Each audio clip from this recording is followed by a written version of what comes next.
हमें डर क्यों लगता है कुछ भी खोने का, कोई पद खोने का, किसी व्यक्ति को खोने का, किसी सामान को खोने का, अपना सम्मान खोने का या कुछ भी खोने का? ये जो डर होता है, ये डर लगता क्यों है ये? एक्चुअली दो चीज़ें हैं यहाँ पर। एक है हमारा शरीर, शारीरिक जितनी भी चीज़ें हैं, और एक है चेतना यानी आत्मा। चेतना की उच्चतम अवस्था को आत्मा कहते हैं।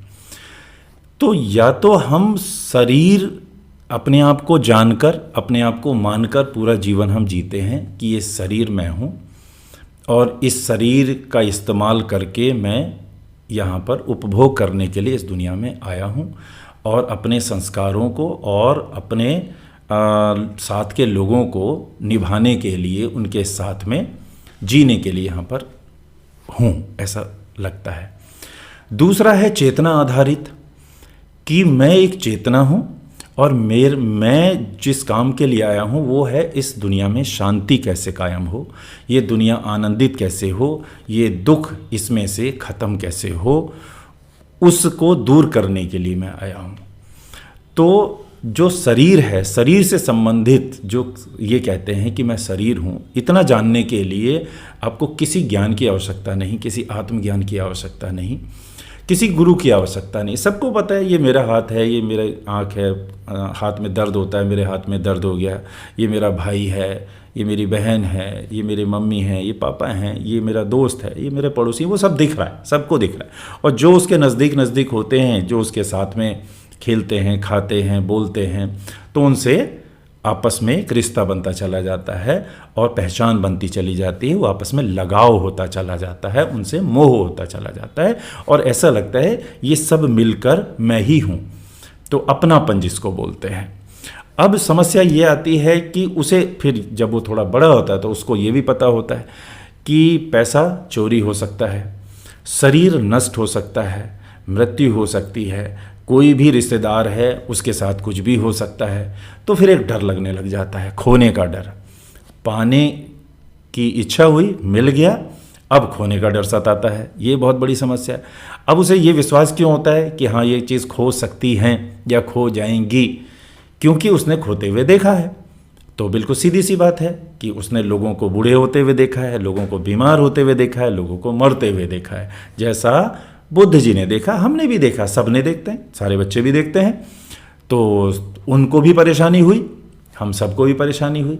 बस हम में और बुद्ध में एक ही अंतर है कि उन्होंने इसका निराकरण वास्तव में जानना चाहा कि आखिर ऐसा होता क्यों है और मेरे साथ भी होगा ऐसा तो कैसे होगा, उससे पहले मैं ये जान लूँ। अधिकतर लोग क्या करते हैं, ऐसा तो होता ही है, अब इसमें हम क्या कर सकते हैं, ये तो ईश्वर की मर्जी है, ये तो भगवान की मर्जी है, ये सबके साथ है, ये तो ईश्वर की लीला है, ये सोच करके और छोड़ देते हैं और उस परम को जानने की कोशिश नहीं करते जिसे हम बुद्ध कहते हैं कि बुद्ध ने कैसे जाना, उस रास्ते पे हम जाना ही नहीं चाहते। तो अब उधर रास्ते पे जाए बिना, ये जाने बिना कि शरीर के अलावा भी कुछ है, ऐसा कुछ है जो कभी खोएगा नहीं, तो हमारा ये डर एक ही तरीके से दूर हो सकता है कि ये शरीर है, शारीरिक जितनी भी वस्तुएं हैं ये चेंजेबल हैं, ये फिक्स नहीं हैं, ये सब बदलेंगी ही, ये बूढ़ी होंगी ही, ये पत्ते गिरेंगे ही, वो इंसान इस दुनिया को छोड़ के जाएगा ही, आज नहीं तो कल, नहीं तो 10 साल बाद, 100 साल बाद, 50 साल बाद, वो तय है, उसमें तो कोई कुछ कर नहीं सकता। अब समस्या है कि भाई जब तय है तो इसका मतलब हम डर डर के जिएं, तो नहीं, दूसरा ऑप्शन हमारे पास एक और है।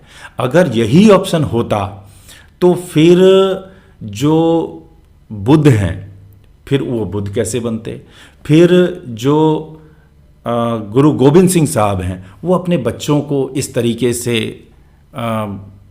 चिनवाने के लिए, अपने बच्चों की शहादत देने के लिए कैसे तैयार हो जाते? अगर सिर्फ एक ही रास्ता होता तो उनको तो डर नहीं लगा।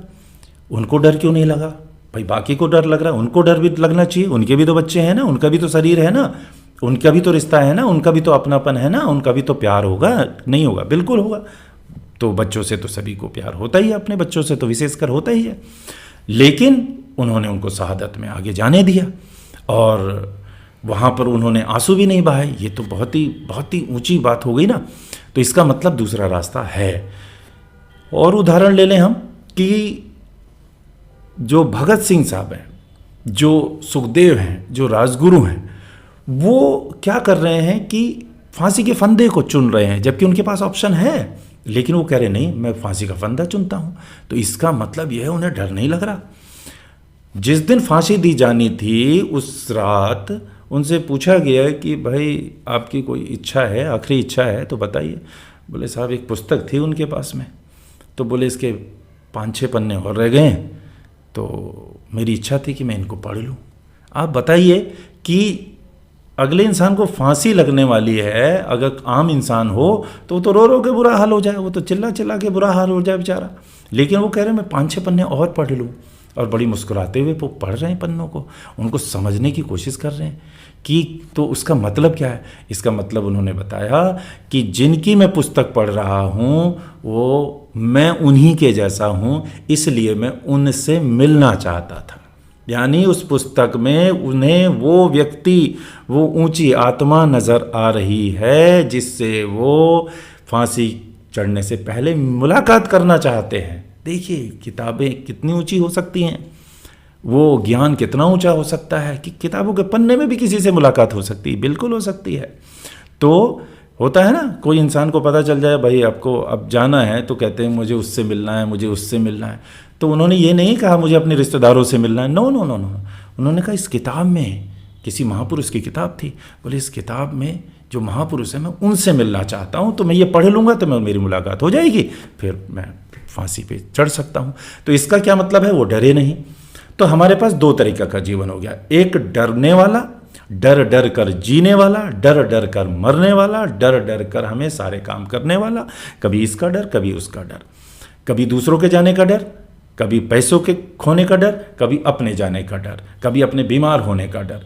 और एक दूसरा जीवन है निडर जीवन, जिसमें कोई डर नहीं। तो हमारे पास 2 ऑप्शन हो गए अब जीने के, एक डर वाला और एक निडर वाला। तो जो निडर वाला जीवन है अगर वो जीना चाहते हैं तो हमें पढ़ना चाहिए किसको, हमें पढ़ना चाहिए सुखदेव को, राजगुरु को, हमें भगत सिंह साहब को, हमें अंबेडकर साहब को, और हमें किसे पढ़ना चाहिए, नानक साहब को पढ़ना चाहिए, गुरु गोविंद सिंह साहब को पढ़ना चाहिए। जो शहजादे हैं उनकी पूरी वीर गाथा हमको पढ़नी चाहिए। क्यों पढ़नी चाहिए, क्योंकि जैसी संगत वैसी रंगत। तो जैसी संगत हम में रहेंगे हम वैसे ही हो जाएंगे। अगर हम डरपोक लोगों के संगत में रहेंगे, हम लोभी लोगों के संगत में रहेंगे, लोभी लोगों की किताबें पढ़ेंगे, लोभी लोगों की बातें करेंगे, तो हम डर डर के जिएंगे, क्योंकि जहाँ लोभ है वहीं डर है। और जहाँ पर हम चेतना की बात करेंगे, जहाँ पर हम निष्कामता की बात करेंगे, जहाँ पर हम परम कल्याण की बात करेंगे, जहाँ पर हम जगत के कल्याण के लिए काम करेंगे, तो वहाँ पर जो भी काम है, आपका पूरा जीवन भी अगर चला जाता है तो वो आपके लिए शहादत होती है। तो या तो आप शहादत वाला जीवन जीना पसंद करें, या फिर आप डर डर कर दूसरा वाला जीवन। ये हमारे अपनी चॉइस है। इस देश में, इस दुनिया में दोनों तरह के लोग हुए हैं, दोनों तरह के महापुरुष हुए हैं। एक तरफ पुरुष हैं, एक तरफ महापुरुष हैं। महापुरुष कौन होता है, जो डर पर विजय प्राप्त कर लेता है। डर पर विजय कौन प्राप्त कर लेता है, जो पर्सनल से यूनिवर्सल काम करता है, जो अपनी कामना को छोड़कर निष्कामता पर काम करता है, जो अपने पर्सनल चीज़ों को पाने के चक्कर छोड़ देता है और इस दुनिया में बहुत कुछ देने के लिए है उसके लिए काम करता है। जो मांगेगा वो डरेगा, जो बांटेगा वो निडरता प्राप्त करेगा। तो अगर हमें निडरता चाहिए तो हमें बांटने वाला बनना होगा, और हमें डरपोकता चाहिए तो हमें मांगने वाला बनना चाहिए। अब हमारे पास में दोनों चॉइस हैं। ये भी आप नहीं कह सकते कि जो बांटने वाले लोग हुए हैं वो कम हैं, बहुत सारे लोग हुए हैं। बस ये है कि हम उन्हें जानते नहीं, हम उन्हें पढ़ते नहीं, हम उन्हें खोजते नहीं, क्योंकि हमें उनके जैसा अगर बनना हो तो हम उन्हें खोजेंगे, हम उन्हें जानने के लिए सर्च करेंगे, कोशिश करेंगे। आज की डेट में भी इस देश में बहुत सारे ऐसे लोग हैं जो निष्कामता वाला काम कर रहे हैं, जो जगत के लिए कल्याण वाला काम कर रहे हैं, और निडरता वाला जीवन जी रहे हैं, और ऐसे भी अनगिनत हैं जो डरपोकता वाला जीवन जी रहे हैं। तो हमारे पास दोनों चॉइस हमेशा मौजूद थी, आज भी मौजूद है। एक में हमें मांगते रहना पड़ेगा तो उसके बदले हमको मिलेगा डर, और एक में हमें बांटते रहना पड़ेगा। क्या बांट सकते हैं? जो आपके पास है। आपके पास समय है, समय दीजिए। आपके पास में धन है, वो बांटिए। आपके पास भोजन है, वो बांटिए। आपके पास ज्ञान है, वो बांटिए। आपके पास जो भी कुछ है, पहले तो अपने को जानिए, अपने टैलेंट को विकसित कीजिए, और जो जो चीज़ आपके पास है उसको आप बांटना शुरू कीजिए। आपके पास थोड़ा सा है ना, उसमें से थोड़ा सा ही तो बांटिए। आपके बिल्कुल जरा सा है, उसमें जरा सा बांट दीजिए। आप बांटने से ही निडरता आ जाएगी। और आपके पास इतना है ना, आप इतना मांग लीजिए, फिर डरता आ जाएगी।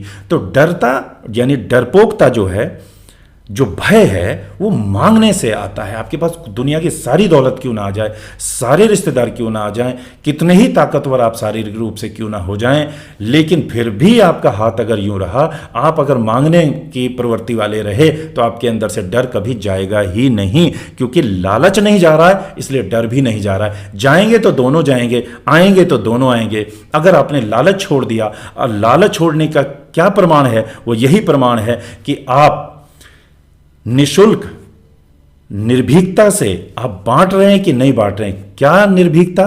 कि मेरा खत्म ना हो जाए, मेरा कम ना हो जाए। जिसने बांटा है उनके बारे में पढ़िए, उनका लगातार बढ़ा है। जिन्होंने मांगा है उन्हीं का कम हुआ है। कम हो रहा है इसीलिए तो डर लग रहा है। उनका डर गया कैसे? जैसे जैसे उन्होंने बांटना शुरू किया, उनको भंडार मिलते चले गए। ज्ञान बांटा, ज्ञान का भंडार। धन बांटा, धन का भंडार। भोजन बांटा, भोजन का भंडार। देखते हैं ना कितने सारे गुरुद्वारे, है ना? भोजन ही तो बांटा था, भोजन के भंडार खुल गए हैं। धन बांटा था, धन का भंडार खुल गए हैं। किसी ने ज्ञान बांटा, कबीर साहब ने ज्ञान बांटा था ना। देखिए कितना ज्ञान उनके अंदर से उतरा है, कि एक एक दोहा करोड़ों रुपए का है। तो ज्ञान का भंडार, आज उन पर पीएचडी हो रही है, जबकि वो पढ़े लिखे नहीं है। तो ज्ञान इन पढ़े लिखे लोगों की बपौती नहीं है। ज्ञान कभी भी उतर सकता है। उसके लिए नीयत चाहिए। कौन सी नीयत? बांटने की नीयत, निष्कामता की नीयत। निष्कामता की नीयत आते ही आपके अंदर कृष्ण आपको नज़र आने लग जाएंगे। आपके अंदर कृष्ण का कृष्णत्व तो नज़र आने लग जाएगा। और जहाँ कृष्ण है वहाँ ज्ञान की क्या कमी। तो आप बांटना, मतलब परेशानी ये नहीं है कि क्या बांटें, परेशानी ये है नीयत है कि नहीं है बांटने की। आपके पास कुछ भी है, कुछ तो होगा। आपके पास में कुछ तो होगा। देखिए ना अपने आप को, कोई तो टैलेंट होगा, उसको बांटिए। आप बांटेंगे अगर, तो आपके अंदर निडरता आ जाएगी। और जो नहीं बांटेगा उसी के अंदर ये जो भय है वो आएगा। तो हम अगर भय से मुक्त होना चाहते हैं तो हमें मांगने से मुक्त होना पड़ेगा। अपने आप को जानना पड़ेगा, अपने टैलेंट को निखारना पड़ेगा, अपनी शक्तियों को बढ़ाना पड़ेगा, अपनी शक्तियों को जानना पड़ेगा, अपनी कमज़ोरियों पर विजय प्राप्त करनी होगी, और सबसे बड़ी चीज़ बांटना होगा। हमें इस जगत के कल्याण के लिए काम करना होगा, तभी हम भय से मुक्त जीवन जी सकते हैं। दोनों तरह के जीवन जीकर लोगों ने बताया है। अब हमारी चॉइस है हम कौन सा जीवन जीना चाहते हैं।